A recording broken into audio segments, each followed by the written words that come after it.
Assalamu alaikum dear students. Welcome to our today lecture. In our today lecture we will discuss about chapter number 5 of macroeconomics by Menkev. In this chapter we will discuss that what is open economy and what is closed economy. Basically open economy और closed economy में difference क्या है कि open economy के अंदर आप rest of the world के साथ ट्रेड कर रहे होते हैं, आप कंट्री के अंदर इंपोर्ट भी कर रहे हैं and you are exporting as well. जबकि क्लोज्ड इकानमी के अंदर ये होता है कि आप सिर्फ और सिर्फ within the country trade कर रहे होते हैं from one city to another city, but you can not trading with the rest of the world. अब क्लोज्ड इकानमी में ऐसा कंट्रीज़ क्यों करती हैं कि वो रेस्ट ऑफ द वर्ल्ड के साथ ट्रेड नहीं करी? बेसिकली उसके पीछे पर्पज़ ये होता है कि आपने अपने जो डोमेस्टिक प्रोड्यूसर्स होते हैं उनको आपने सेव करना होता है, आपने उनको सिक्योर करना होता है। डोमेस्टिक प्रोडक्शन को बचाने के लिए गवर्नमेंट ये डिसीजन लेती है कि हम किसी कंट्रीज़ के साथ एक्सपोर्ट भी नहीं करेंगे और उनके साथ इंपोर्ट भी नहीं करेंगे। तो बेसिकली आज के हम इस चैप्टर में ओपन इकानमी को डिस्कस करेंगे, फिर इसके बाद हम डिफरेंट किस्म की पॉलिसीज़ को डिस्कस करेंगे कि अगर fiscal policy at home, fiscal policy at abroad में चेंज आता है तो देन उसकी वजह से आपके कंट्री की इकानमी के ऊपर किस तरह के इफ़ेक्ट आ सकते हैं। सबसे पहले इस चैप्टर के अंदर जो कुछ बेसिक सी इक्वेशंस यूज़ होगी हम उनको वन बाय वन डिस्कस करते हैं।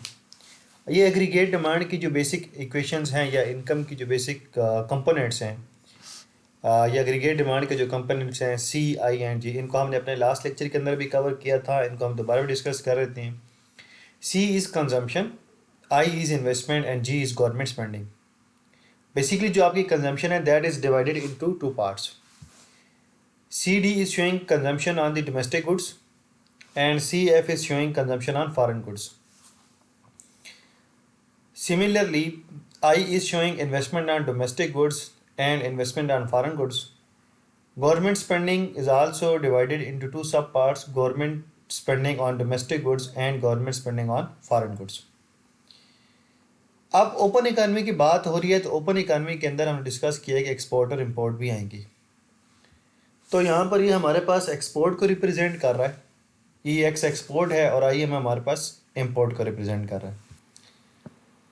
बेसिकली एक्सपोर्ट की जब हम बात कर रहे हैं तो एक्सपोर्ट में ये होता है कि आपके कंट्री के अंदर से गुड्स का आउटफ्लो हो रहा होता है, लेकिन आपके कंट्री में इनफ्लो होता है ऑफ फॉरेन करेंसी। गुड्स आपकी कंट्री से बाहर जा रही होती हैं और आपके कंट्री के अंदर इनकम आ रही होती है in term of foreign currency. और जब हम इंपोर्ट कर रहे हैं तो इंपोर्ट के केस में there is outflow of the currency and inflow of the goods. आपके मुल्क से पैसा बाहर जा रहा है और आपके कंट्री के अंदर मशीनरी आ रही है या कोई भी डिफरेंट किस्म की प्रोडक्ट्स आ रही हैं। तो इंपोर्ट को हम शो करेंगे आपकी वो कंजम्पशन जो आपने स्पेंड की है on foreign goods, investment on foreign goods and government spending on foreign goods. Government ने फॉरेन किसी कंट्री के बांड वगैरह परचेज़ किए या कुछ भी ट्रेजरी बांड्स थे उन्होंने वो परचेज़ किए। इन्वेस्टमेंट ऑन फॉरेन गुड्स है, कंजम्पशन ऑन फॉरेन गुड्स है, इसकी तीनों कंपोनेंट्स जो हैं ये आपके इंपोर्ट्स को रिप्रेजेंट कर रहे हैं। And what is NX? NX is showing net export. और नेट एक्सपोर्ट आपके पास कैसे आता है कि जब आप एक्सपोर्ट में से इंपोर्ट माइनस कर देते हैं तो आपके पास नेट एक्सपोर्ट आ जाता है। अब इन्हीं इक्वेशंस को हम एग्रीगेट डिमांड की जो ये कंपोनेंट्स हैं इसको हम यहाँ पुट ऑन करेंगे। यहाँ देखेंगे हम बेसिक सी एक इक्वेशन ऑलरेडी डिस्कस कर चुके हैं, y equals to C plus I plus G, और ये एक्सपेंडिचर अप्रोच भी है for the calculation of GDP। अब यहाँ पर देखें CD is showing consumption on domestic goods, investment on domestic goods, government spending on domestic goods plus EX which is export. अब basically देखें कि ये आपके पास जो CD की जगह पर हमने पुट ऑन किया है C माइनस CF, ये हमारे पास कैसे आया है? ये प्रीवियस स्लाइड के अंदर ये देखें C equals to CD plus CF। हमने सिंपली यहाँ पर क्या किया है कि ये जो CF है इसको इक्वल के दूसरी तरफ लेके चले गए हैं, C minus CF equals to CD। Similarly IF को हमने इस तरफ शिफ्ट किया, I माइनस IF हो गया। GF को हमने इक्वल के इस तरफ शिफ्ट किया तो ये G माइनस GF हो गया। तो बेसिकली टोटल कंजम्पशन में से जब आप फॉरेन कंजम्पशन को माइनस कर देंगे then you will have domestic consumption. Similarly when you subtract foreign investment from investment, then you will have domestic investment and so on for government spending. तो हमने simply ये वैल्यूज इस तरीके से find out की और यहाँ पर हमने इनको पुट ऑन कर दिया. देन इस स्टेप के अंदर what we have done that we separate all of the foreign variables in one bracket, foreign consumption, foreign investment and foreign government spending. And as we can see that all of these three have negative signs, so we take negative as common. और इसकी वजह से क्या हुआ है कि जो अंदर के सब साइन थे वो चेंज हो गए. अब आप ये देखें कि ये जो हमने प्रीवियस स्लाइड के अंदर डिस्कस किया था कि consumption on foreign goods, investment on foreign goods and government spending on foreign goods, they are all equals to import, जैसे कि ये इस स्लाइड में हमने ये चीज़ डिस्कस की थी. अब सिंपली हम फिर इसकी जगह पर C+AF+GF इसकी जगह पर हम क्या लिख सकते हैं, हम इम्पोर्ट लिख सकते हैं. तो हमने इसकी जगह पर ये इम्पोर्ट लिखते हैं क्योंकि ये सारी फॉरेन गुड्स के ऊपर इन्वेस्टमेंट, कंजम्पशन, गवर्नमेंट स्पेंडिंग थी, इसलिए हमने इसकी जगह पर इम्पोर्ट को लिख दिया. अब जब हम एक्सपोर्ट माइनस इम्पोर्ट करेंगे तो हमारे पास नेट एक्सपोर्ट आ जाएगा. तो ये आपके पास इक्वेशन कंप्लीट होगी, y = C+I+G+MX, that is showing open economy. अब हम ये देखिए इसी इक्वेशन को थोड़ा सा इसमें अल्टरेशन करेंगे और इसको हम नेट एक्सपोर्ट से सेविंग और कंजम्पशंस को हम ड्रा करते हैं कि सेविंग, कंजम्पशन या इन्वेस्टमेंट कैसे आएगी. अब इस इक्वेशन के अंदर तो ये वही इक्वेशन है जो हमने प्रीवियस स्लाइड के अंदर फाइंड आउट की थी. अब अगर आप यहाँ पर देखें तो क्या हुआ है कि नेट एक्सपोर्ट अपनी जगह पर ऐसी है, हम इन तीनों फैक्टर्स को उठा के दूसरी तरफ लेके हैं तो y - C - I - G हो जाएगा. हमने माइनस बाहर कॉमन लिया और ये अंदर वाले तीनों साइन चेंज हो जाएंगे, प्लस में आ जाएंगे. अब basically NS is showing net export, Y is always used for output or income, and C+I+G is showing domestic spending. अब बेसिकली ये आपकी क्या है, इनकम है और ये क्या है, कंजम्पशन है. जब हम इनकम में से कंजम्पशन को माइनस करेंगे देन वी हैव सेविंग्स. ठीक है, इसको हम ऐसे भी लिख सकते हैं, इनकम माइनस कंजम्पशन, यानी कि आपके पास सेविंग आ जाएगी. नेट एक्सपोर्ट यहाँ पर इस इक्वेशन के मुताबिक आप सेविंग के इक्वल लिख सकते हैं. अब जब हम फर्दर आगे जाते हैं तो ये NX = एक्सपोर्ट माइनस इम्पोर्ट, यानी कि Y - C+I+G. बेसिकली ये आपके पास क्या है, that is your spending and that is your income. There are three ways of trade surplus, trade deficit and balance trade. When your export is greater than your import, then it means your country is in trade surplus. You have more amount of money and you can lend it to the foreign countries. आप दूसरे countries को loan out कर सकते हैं इस amount को, तो इसको हम बोलेंगे ट्रेड सरप्लस है जब आपका export is greater then import होगा. ट्रेड डेफिसिट क्या है कि जब आपके कंट्री के अंदर इंपोर्ट ज़्यादा होगी लेकिन एक्सपोर्ट कम होगी, तो इसका मतलब ये है कि आपके कंट्री के अंदर ट्रेड डेफिसिट है. अब इस डेफिसिट को पूरा करने के यू हैव टू टेक बारो फ्राम अदर कंट्रीज. तो इस केस में आप नेट बारवर्स होंगे, आप दूसरी कंट्री से लोन आउट ले रहे होंगे.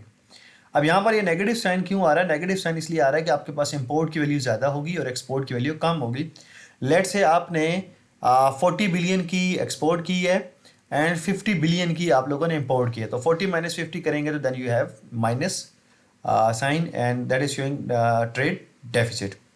And in case of balance trade your import is equals to export. आपके पास जो इम्पोर्ट और एक्सपोर्ट की वैल्यू होंगी वो दोनों क्या होंगी, आपके पास सेम आएगी. अब यहाँ पर देखें कि ये लिखा हुआ है नेट कैपिटल आउटफ्लो. अब बेसिकली नेट कैपिटल आउटफ्लो क्या है कि जब आपके कंट्री के पास सरप्लस अमाउंट ऑफ मनी है then you can lend that amount of money to the foreign countries.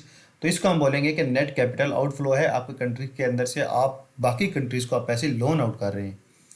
तो saving minus investment, net outflow of loanable funds, net purchase of foreign assets होगा, ऑफ कंट्री परचेज जो भी आप करें.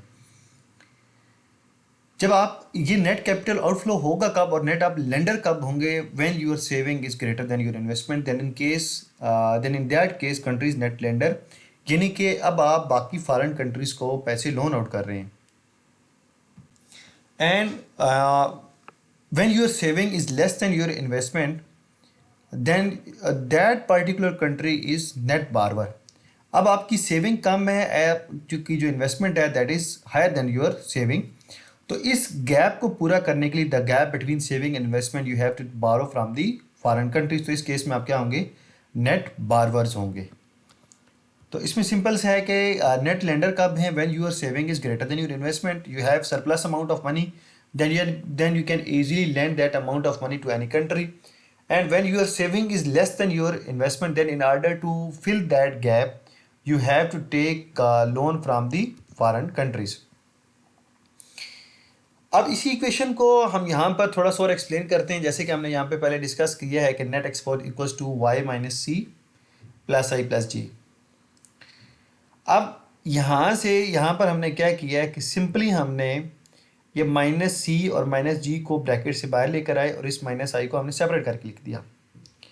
अब basically अगर आपको याद हो तो हम ऑलरेडी प्रीवियस चैप्टर के अंदर ये डिस्कस कर चुके हैं कि ये जो Y minus C minus G होता है, Y is your national income, ये आपकी total consumption of the country, and G is the government spending. जब आप अपनी टोटल कंट्री की इनकम में से कंजम्पशन एंड गवर्नमेंट स्पेंडिंग को सब्ट्रैक्ट करते हैं तो रिमेनिंग आपके पास क्या आ जाता है, नेशनल सेविंग।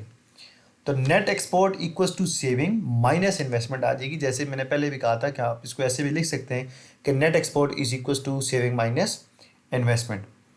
और ट्रेड बैलेंस कब होगा, जब आपके पास सेविंग और इन्वेस्टमेंट दोनों क्या हो जाएंगी, इक्वेट कर जाएंगी, दोनों इक्वल होंगी। और यहाँ पे लिखा हुआ है net export is less than zero, का मतलब क्या है कि आपका आंसर नेगेटिव आ रहा होगा, देन आप उस केस के अंदर आपकी जो सेविंग होगी वो लेस देन इन्वेस्टमेंट होगी और आप बारवर होंगे। इस गैप को पूरा करने के लिए, सेविंग और इन्वेस्टमेंट को गैप को फुल करने के लिए you will take loan from the foreign countries and you are a net बारवर।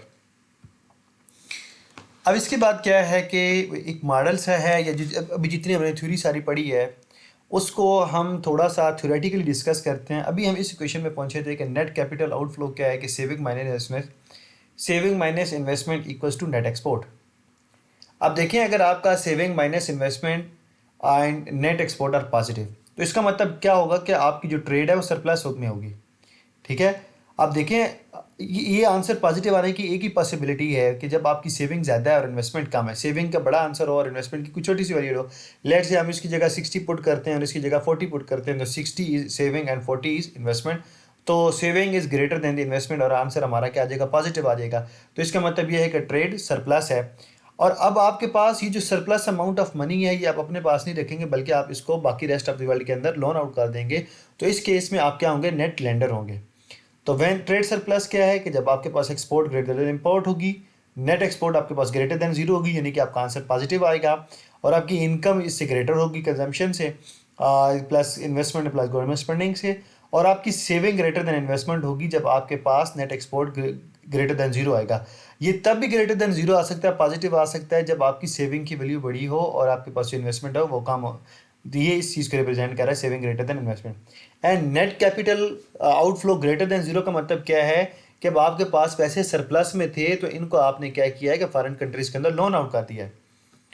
And second case क्या है कि व्हेन सेविंग एंड इन्वेस्टमेंट और नेट एक्सपोर्ट आर नेगेटिव। अब जब ये नेगेटिव हो जाएगा तो ये नेगेटिव तभी होगा जब आपके पास सेविंग कम है और इन्वेस्टमेंट ज़्यादा है। इस चीज़ की वैल्यू ग्रेटर होगी और इसकी वैल्यू लेस होगी, देन आपके पास इसका जो आंसर है ओवरऑल वो नेगेटिव आ जाएगा। जब आंसर नेगेटिव आ गया तो आपके पास ट्रेड डेफिसिट होगा।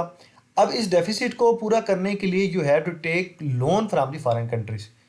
ठीक है, ये देखें export is less than import या import is greater than export, तो आपका net export less than zero हो जाएगा यानी कि नेगेटिव होगा।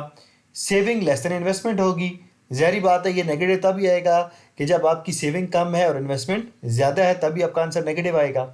And net capital outflow less than zero, negative का मतलब क्या है कि अब आपने किसी से पैसे लोन लिए हुए हैं तो आपने वो लोन उनको रिटर्न भी तो करने हैं, इसलिए यहाँ पर ये जो नेट कैपिटल आउटफ्लो है वो आपके पास जो होगा वो लेस देन ज़ीरो हो जाएगा। और बैलेंस ट्रेड के अंदर क्या है कि आपकी एक्सपोर्ट और इंपोर्ट दोनों इक्वल होंगी। नेट एक्सपोर्ट जीरो होगा। नेट एक्सपोर्ट जीरो का मतलब क्या है कि जब आप ये कह रहे हैं कि एक्सपोर्ट और इंपोर्ट दोनों इक्वल हैं तो नेट एक्सपोर्ट आपके पास आता है एक्सपोर्ट माइनस इंपोर्ट, तो उन दोनों के आंसर को आप सब्ट्रैक्ट करेंगे तो जाहिर बात आपका आंसर क्या आ जाएगा, जीरो आ जाएगा। और सेविंग इन्वेस्टमेंट की इक्वल होगी, ये सेविंग की जो वैल्यू है वही इन्वेस्टमेंट की होगी, तभी आपके पास आंसर जीरो होगा। और net capital outflow equals to zero, यानी कि ना आपने किसी कंट्री से लोन लिया ना आपने किसी कंट्री को लोन दिया। अब एक इसके बाद हमने मॉडल डिस्कस करना है, लेकिन उससे पहले कुछ ये चीज़ें हैं कि जो आपके पास प्रोडक्शन फंक्शन है that is the function of to inputs, that is capital and labour. Consumption is a function of disposable income. CY minus T, Y minus T is showing disposable income and C is showing function. Investment is a function of interest rate and G is government spending and T is taxes. अब यहाँ पर इस model के अंदर देखिए कि जो अभी हमने सारी वैल्यूज डिस्कस की हैं, net export equals to Y minus C minus G minus I, हमने इसी की जगह पर ये वैल्यूज पुट ऑन करनी है. Y equals to Y bar और output is constant. Y output is constant because factor of production are constant. Capital and labour are constant, so output is also constant. Consumption is a function of disposable income and that is positively related. What does it mean? It means that आपकी जब income बढ़ती है तो आपकी consumption बढ़ जाती है, तो इस वजह से यहाँ पर इसके साथ पॉजिटिव रिलेशनशिप है. Investment is negatively related to the real interest rate. Negatively क्यों है कि जब आपका इंटरेस्ट रेट बढ़ता है तो इन्वेस्टमेंट क्या हो जाती है, कम हो जाती है. सो हेयर हम ये जो लिखा है I equals to I R, इसका मतलब ये है कि investment is a function of interest rate. R is showing interest rate and I is just representing function. आप इसकी जगह पे एफ भी लिख सकते हैं, जैसे यहाँ पर एफ लिखा है, यहाँ पर भी आप एफ लिख सकते हैं. ये सिंपली इसको फंक्शन को रिप्रेजेंट करने के लिए कि जो हमारा इन्वेस्टमेंट है that is depending on interest rate. अब ये जो भी हमने लास्ट एक इक्वेशन ड्राइव की थी कि net export equals to Y minus C minus G minus I, और हमने कहा था कि ये जो आप इनकम में से कंजम्पशन और गवर्नमेंट स्पेंडिंग माने करेंगे तो आपके पास नेशनल सेविंग आ जाएगी. अब हम इस y की जगह पर जो इसकी ये y बार है ये वैल्यू पुट ऑन करेंगे. c की जगह पर ये जो c की वैल्यू है, c is a function of disposable income, वो हमने पुट की. And g equals to G nought, यहाँ इसके ऊपर बार है. बार का मतलब कांस्टेंट है, उनकी वैल्यू हमें ऑलरेडी गिवन है. अब आप देखें कि ये सारी चीज़ किसकी इक्वल है, national income minus consumption minus government spending, तो ये आपके पास नेशनल सेविंग के बराबर आ जाएगी माइनस आई आर यानी कि इंटरेस्ट रेट. अब आप ये देखें कि ये नेशनल सेविंग का जो कर्व है ये वर्टिकल क्यों है. हमने ऑलरेडी पिछले चैप्टर के अंदर ये डिस्कस किया हुआ, चैप्टर नंबर 3 के अंदर, कि national saving does not depends on interest rate by assumption. अगर ये इंटरेस्ट रेट पे डिपेंड करेगा तो फिर पॉजिटिव स्लोप हो जाएगा. यहाँ हम कह रहे हैं कि ये नहीं उस पर डिपेंड कर रहा, तो इसलिए ये आपके पास जो नेशनल सेविंग का कर्व है ये वर्टिकल है. चाहे इंटरेस्ट रेट इंक्रीज़ करेगा या डिक्रीज़ करेगा, इसके इंक्रीज़ या डिक्रीज़ करने की वजह से आपकी सेविंग के ऊपर किसी किस्म का कोई इफेक्ट नज़र नहीं आएगा. So that's why national saving curve is positive slope. अब यहाँ पर अगर आप ये देखें तो यहाँ पर आपके पास इन्वेस्टमेंट का ग्राफ ड्रा किया गया है and that is negative slope. Why it is negative slope? It is negative slope because investment and interest rate have negative relationship. अब यहाँ पर अगर आप देखें तो यहाँ पर क्लोज्ड इकानमी की बात हो रही है, और क्लोज्ड इकानमी के अंदर आपका जो इंटरेस्ट रेट डिसाइड होता है that is decide where saving is equal to investment. ये आपके पास सेविंग का कर्व है, वर्टिकल है. वर्टिकल क्यों है? Because national saving is does not depend on interest rate. ये इन्वेस्टमेंट का कर्व नेगेटिव स्लोप है. नेगेटिव स्लोप क्यों है? कि because there is a negative relationship between interest rate and investment. तो इन्वेस्टमेंट और सेविंग का कर्व जिस पॉइंट पे एक दूसरे को इंटरसेक्ट कर रहे हैं उस पॉइंट के ऊपर आपके कंट्री का domestic interest rate find out हो जाएगा. R C is showing your country domestic interest rate. R C basically C is showing country interest rate. लेकिन हमने चूंकि ओपन इकानमी की बात करनी है तब हम ओपन इकानमी को डिस्कस करते हैं. अब आप ये देखें कि कोई भी, अब ये यहाँ पे है कि स्मॉल ओपन इकानमी, दो तरह की ओपन इकानमी होंगी, एक लार्ज ओपन इकानमी है और एक स्मॉल ओपन इकानमी है. स्मॉल ओपन इकानमी का मतलब ये है कि कोई भी ऐसी इकानमी है कि जो अगर अपने कंट्री के अंदर अपनी किसी भी पॉलिसीज़ के अंदर कोई चेंज लेकर आती है तो उसमें चेंज आने की वजह से बाकी जो रेस्ट ऑफ द वर्ल्ड है वो उससे अफेक्ट नहीं होते, उसमें किसी किस्म का कोई भी चेंज नहीं आता. और लार्ज ओपन इकानमी क्या है कि अगर वो अपनी किसी भी पॉलिसी में चेंज लेकर आते हैं तो उनकी उस पॉलिसी में चेंज लाने की वजह से बाकी पूरी दुनिया की जितनी भी इकानमीज़ हैं वो अफेक्ट होती हैं. जैसे कि अमेरिका है कि अगर अमेरिका डॉलर की सप्लाई को इंक्रीज़ या डिक्रीज़ करता है तो उसकी वजह से बाकी जो इंटरनेशनल पूरी मार्केट है वो उससे अफेक्ट हो जाती है. दूसरी तरफ अगर एक कंट्री है, पाकिस्तान है, चाइना है, इंडिया है, तो ये अगर अपनी कंट्री की पॉलिसीज़ में कुछ चेंज करते हैं तो इसकी वजह से बाकी जो रेस्ट ऑफ द वर्ल्ड है वो उससे अफेक्ट नहीं होती. तो स्मॉल ओपन इकानमी क्या है कि अगर वो अपनी कंट्रीज़ के अंदर किसी भी किस्म की कोई पॉलिसीज़ लेकर आते हैं तो उससे पूरी दुनिया अफेक्ट नहीं होगी. लेकिन एक लार्ज ओपन इकानमीज़ का मतलब यह है कि ऐसी इकानमीज़ हैं कि अगर वो अपनी कंट्री के अंदर किसी किस्म की पॉलिसीज़ में कोई चेंज लेकर आएंगे तो उसकी वजह से बाकी जो रेस्ट ऑफ द वर्ल्ड की इकानमीज़ है वो भी अफेक्ट होंगी. अब यहाँ पर आप देखें ये जो वर्टिकल कर्व है that is showing saving curve investment का कर्व नेगेटिव स्लोप है, और ये वो पॉइंट है जहाँ पर आपकी domestic saving equals to your domestic saving interest rate investment sorry. तो यहाँ से आपके पास ये आपके कंट्री का RC यानी कि your country interest rate decide हो गया। एक बात याद रखिएगा कि जो वर्ल्ड का इंटरेस्ट रेट है ना, that is always higher than the country interest rate और the domestic interest rate. RC is your country interest rate and R asterisk is your world interest rate. जो पूरी मार्केट के अंदर, world market के अंदर जो इंटरेस्ट रेट चल रहा है that is shown by R। तो इस पॉइंट के ऊपर आपके पास ये सेविंग और इन्वेस्टमेंट इक्वल हैं, लेकिन जो वर्ल्ड इंटरेस्ट रेट है that will be always higher than the domestic interest rate. तो हमने R स्टेरिक इसके ऊपर कहीं भी ये एज्यूम किया कि वर्ल्ड इंटरेस्ट रेट ये चल रहा था।